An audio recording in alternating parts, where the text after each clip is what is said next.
Archaeology is defined as the study of human activity through the recovery and analysis of material culture. Archaeologists typically work in 3 steps: unearthing, decoding, and rebuilding. When new information is unearthed, archaeologists often don't have a complete picture of what they've found.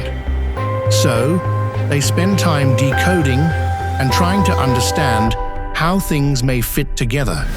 The final step is rebuilding, putting things back together how they believe it was originally designed.